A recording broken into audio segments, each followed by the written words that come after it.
सत्संग के 9वें भाग को प्रारंभ करते हैं। पूज्य स्वामी राम सुखदास जी कहते हैं, सत्संग सुनने की भी विद्या है।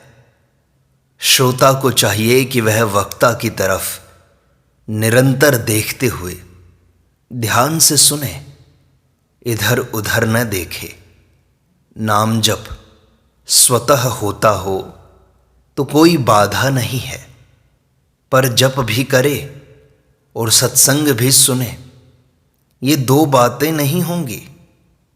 या तो जप करो या सत्संग सुनो।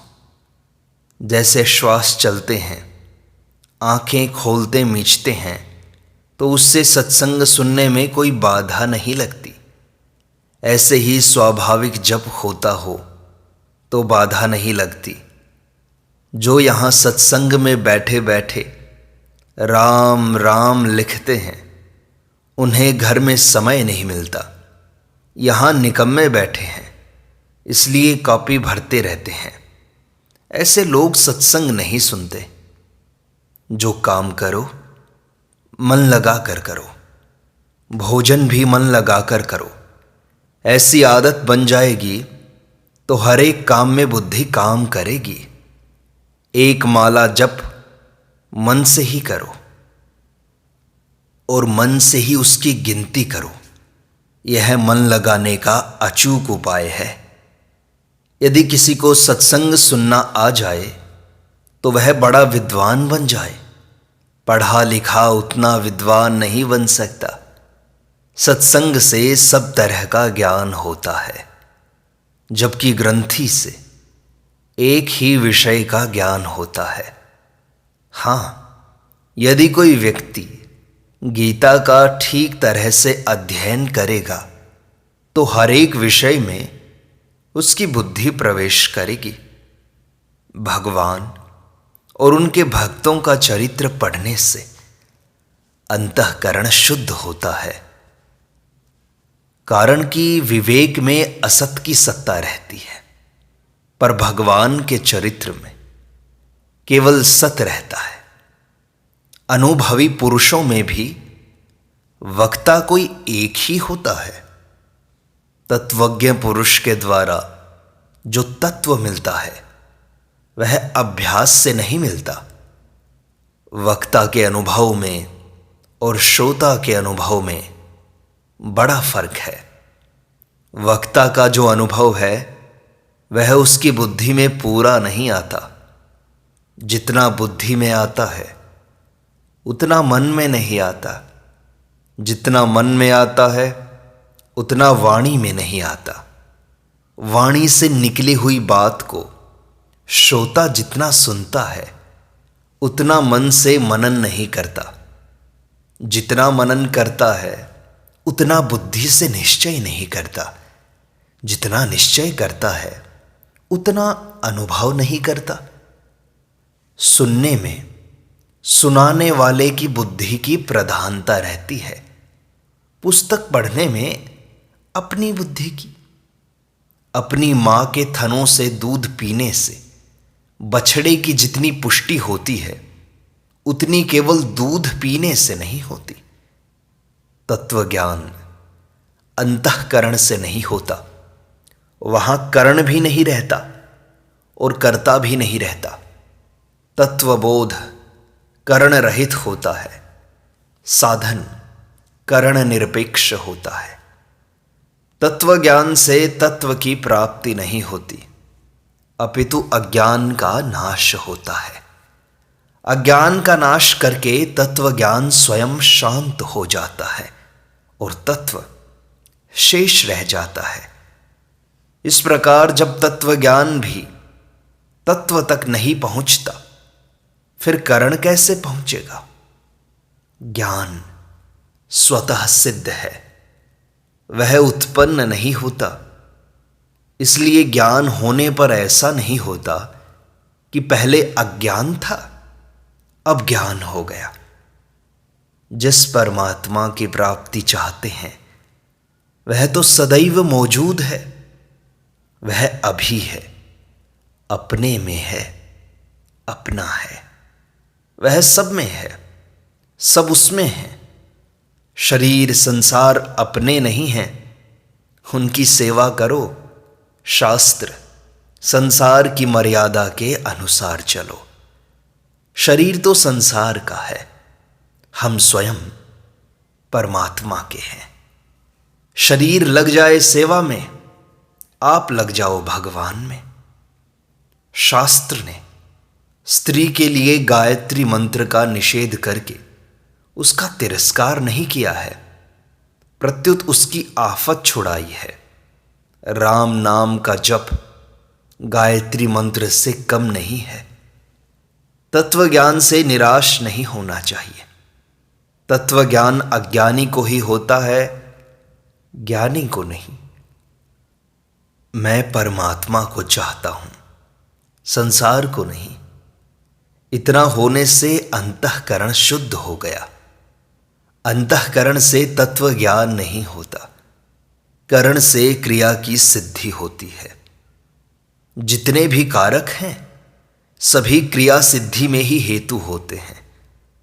परमात्म तत्व क्रिया से अतीत है, इसलिए उसको अंतःकरण के द्वारा नहीं पकड़ सकते।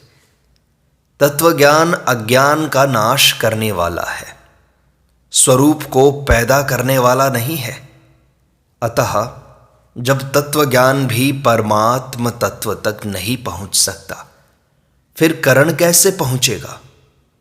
निष्काम भाव से किसी को एक गिलास पानी पिला दिया, रास्ता बता दिया, तो यह थोड़ा सा कर्म भी नष्ट नहीं होगा, कल्याण ही करेगा। परंतु लाखों रुपए लगाकर भी सकाम भाव से यज्ञ आदि किया जाए तो वह फल देकर नष्ट हो जाएगा।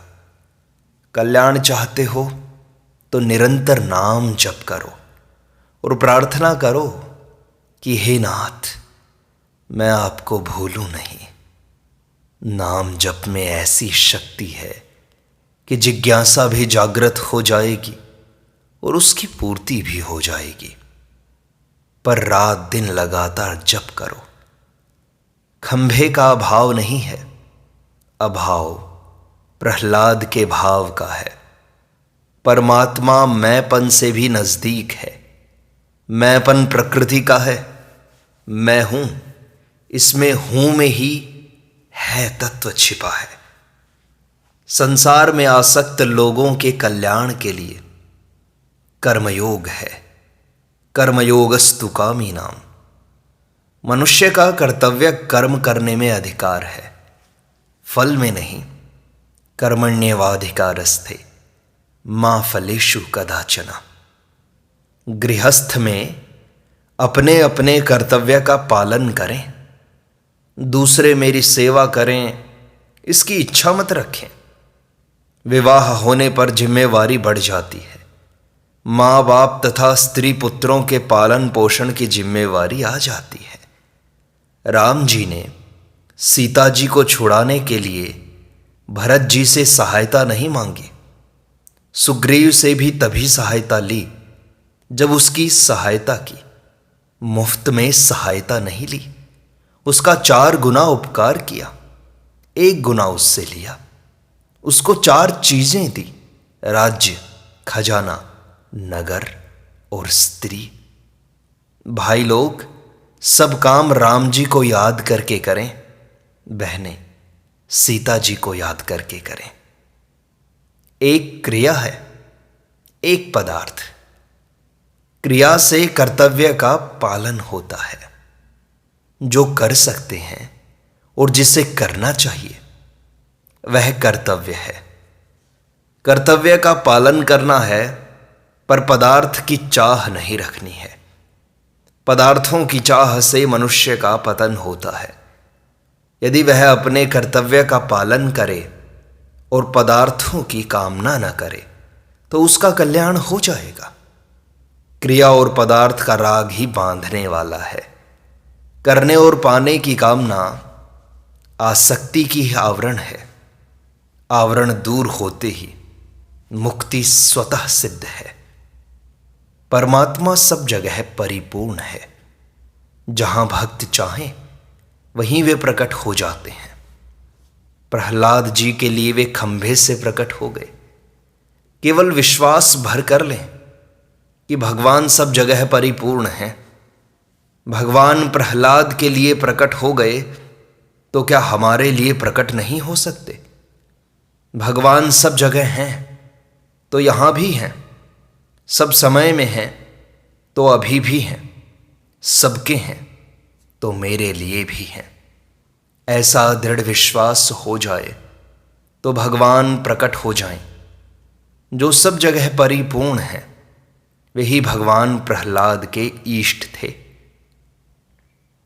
ना सतो विद्यते भावो, ना भावो विद्यते सतः। इस आधे श्लोक में संपूर्ण शास्त्रों का भाव भरा पड़ा है। इसमें इतना भाव भरा है कि बुद्धि काम नहीं करती। मनुष्य मात्र का यह अनुभव है कि जो दिखाई देता है वह पहले था नहीं, बाद में रहेगा नहीं, और अभी भी हरदम नहीं में जा रहा है। इसमें है रूप से परमात्मा ही है। परमात्मा के बल से ही संसार है, दिखाई देता है। जासु सत्यतात जड़ माया, भास सत्य इव मोह सहाया। जैसे चीनी के कारण ही बूंदी मीठी लगती है, अन्यथा चने के आटे में मिठास कहाँ से आई? जैसे चीनी के कारण फीका चने का आटा भी मीठा लगने लगता है, ऐसे ही है के कारण नहीं भी है दिखाई देने लगता है। गुरु कहे कि है और चेला मान ले कि हां है तो काम हो गया। चाहे विश्वास कर लो, चाहे अनुभव कर लो। हम भगवान को नहीं देखते तो क्या भगवान भी हमारे को नहीं देखते? क्या वे भी सूरदास हैं? संसार को दुखालय कहा गया है। दुखालयम अशाश्वतम। दुखालय में सुख कैसे मिलेगा? पुस्तकालय में भोजन कैसे मिलेगा? जो संसार से सुख चाहता है उसके लिए यह दुखालय है, और जो सेवा करता है उसके लिए वासुदेवा सर्वम है। संसार से सुख चाहने वाला दुख से कभी नहीं बच सकता। सुख के भोगी को दुख भोगना ही पड़ेगा। जो प्रतिक्षण मिट रहा है उसे है मान लेना अज्ञान है। जैसा है वैसा जानने का नाम ज्ञान है। संसार प्रतिक्षण मिट रहा है, यह बात मन में स्वतः रहनी चाहिए। संसार का संयोग अनित्य है और वियोग नित्य है। अनित्य को महत्व देने से नित्य की प्राप्ति कैसे होगी? अनुकूलता की आशा, कामना और भोग, यही तो बंधन है, असाधन है। सिद्धि साधन से होती है, असाधन से नहीं।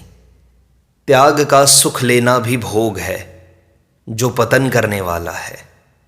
त्याग का सुख अहम भोगता है। अहम ही संसार है, असत है। अहम संसार का जन्म मरण का मूल है। एकांत का सुख भी अहम भोगता है, अतः त्याग भी त्याग का ही होना चाहिए।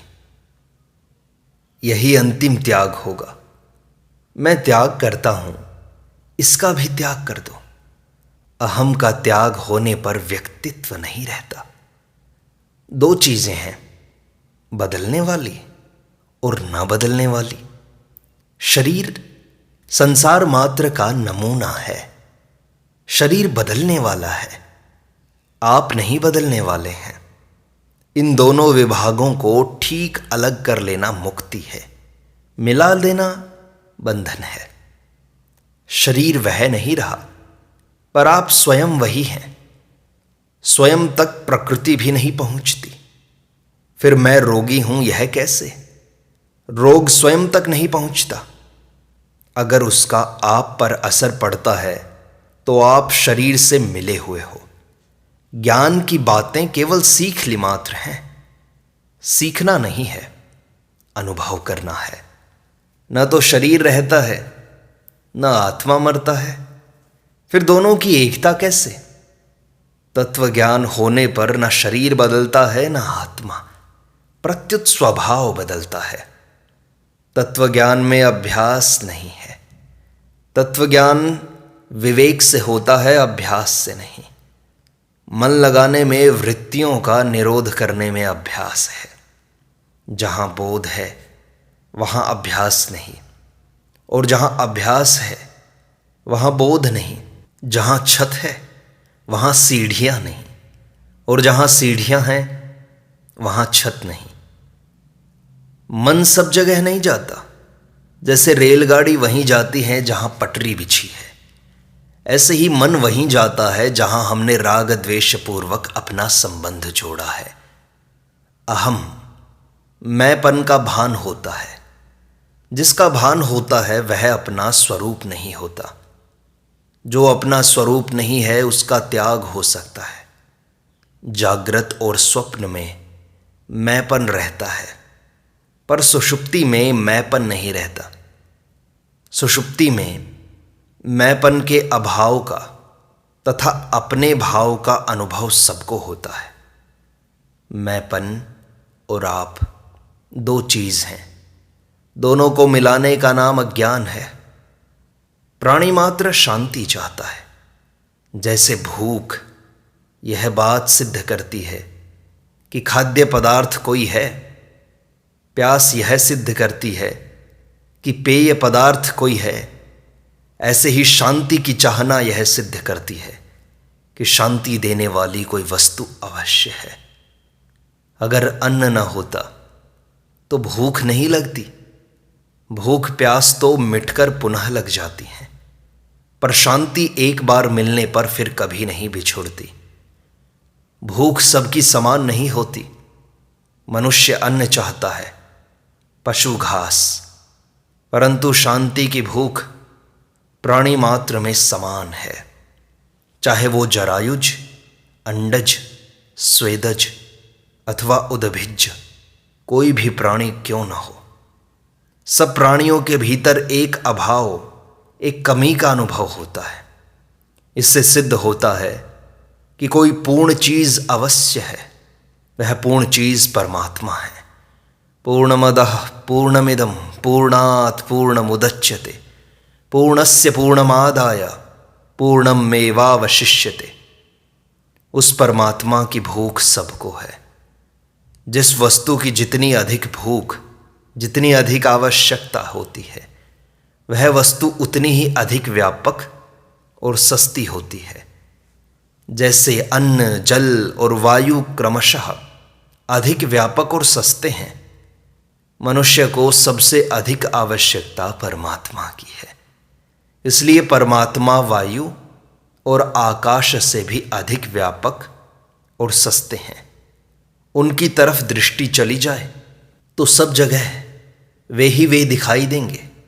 वासुदेवः सर्वम, उन पर सबका पूरा का पूरा अधिकार है। परमात्म तत्व की प्राप्ति होने पर किसी तरह की किंचित मात्र भी अभाव की अनुभूति नहीं होती। दुख का वहाँ स्पर्श ही नहीं है। उस तत्व की प्राप्ति का खास उपाय है उसकी लालसा, भूख, जिज्ञासा। एक व्यवसायात्मिका बुद्धि हो कि मुझे परमात्मा की प्राप्ति ही करनी है। व्यवहार करते हुए यह भाव रखें कि दूसरों को सुख कैसे पहुँचे, मुझे सुख कैसे हो, यह तो पतन की बात है, और दूसरे को सुख कैसे हो, यह उत्थान की बात है। सब अपना सुख चाहेंगे तो एक को भी सुख नहीं मिलेगा। आपस में लड़ाई हो जाएगी। रोटी के टुकड़े के लिए कुत्ते आपस में लड़ पड़ते हैं। दूसरे को सुख हो, यह भाव सबके भीतर होगा तो सभी सुखी हो जाएंगे। ज़्यादा वस्तुएं होने से ज़्यादा सुख होगा, यह बस वहम की बात है। उल्टे ज़्यादा दुख होगा। देने वाले कभी सज्जन होते हैं, लेने वाले सभी सज्जन नहीं होते। खाऊं खाऊं करने वाले बुरी मौत मरेंगे। मनुष्य का अधिकार केवल उतने ही धन पर है जितने से उसकी भूख मिट जाए। इससे अधिक संपत्ति को जो अपनी मानता है वह चोर है। उसे दंड मिलना चाहिए। इस प्रकार सत्संग का 9वां भाग पूरा होता है। शेष अगले अंक में।